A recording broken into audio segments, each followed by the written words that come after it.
All right, so we're going to get our meals ready for the next 2 days. So what we're gonna do is I'm gonna just film a couple of things I'm making. I'm doing it real simple this week. We just got back from a 17-hour trip with a road trip with our kids, and so it's kind of been a mess, but I wanna make sure we get our meals ready.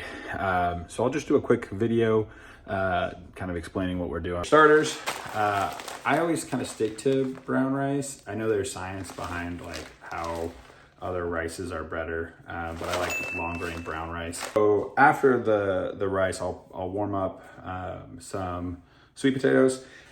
Then we've got some pork chops, just regular pork chops, nothing crazy exciting about those. And then we've got some chicken breast. We have a couple ways we're gonna cook it. So I found a no sugar added sweet and smoky barbecue sauce from Ray's. I'm gonna try this because I like barbecue sauce with chicken and with pork chops. And then I always have done Valentina's as a add-in on some of my chicken. We're gonna put 2 cups of this in. This is, again, the rice will probably be a few meals worth. I already had 4 cups of water set out for this. And I put this in a rice cooker. I let it just cook over the next 30 minutes to an hour. I'm not really fully sure how long it takes with brown rice, but I know it's not a super long time. So we'll put that in there and let that go. And then I'm gonna fillet 2 breasts for barbecue and then 2 breasts for a dry rub here.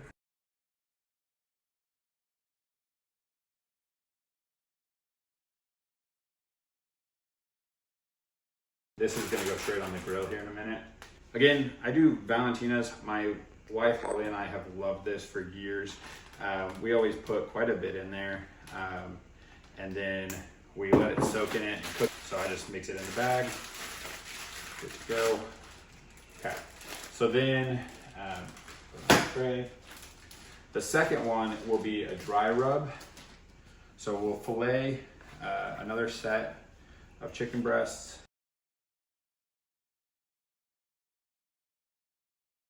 On both sides. I'm not usually too conservative with it. Go pretty liberal with the amount of dry rub seasoning I use. We're gonna get started on the pork chops. We're actually doing this super simple. I'm not gonna do, I think I'm just gonna dip because I've never actually tried this yet. So until I try it, I think we're just gonna do a dip. So we're gonna do it pretty easy. I like the famous Dave's Steak and Burr on my pork chops, actually. We're gonna take these, we're gonna put them on the grill. These will be on for, I don't know, like 8 minutes, 10 minutes, and then the chicken will be on for about the same. And I will show you the final product as we plate them.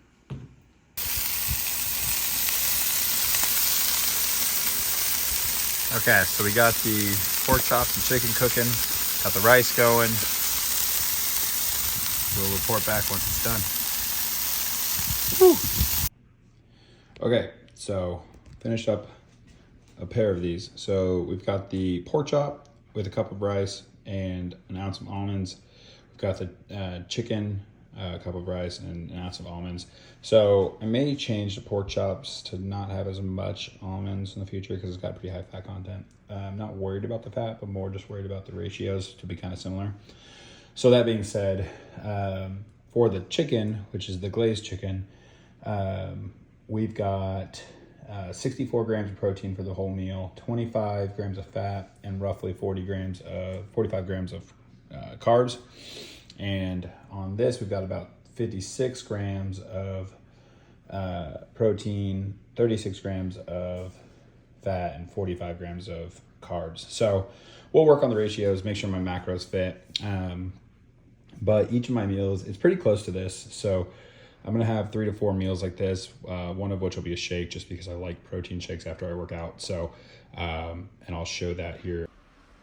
All right, so we just got back from the gym. I'm gonna make my protein shake and then that's gonna finish up our eating for the day.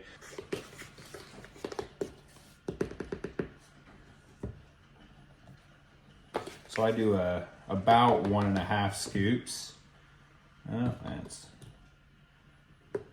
about 1.5 scoops of this powder here.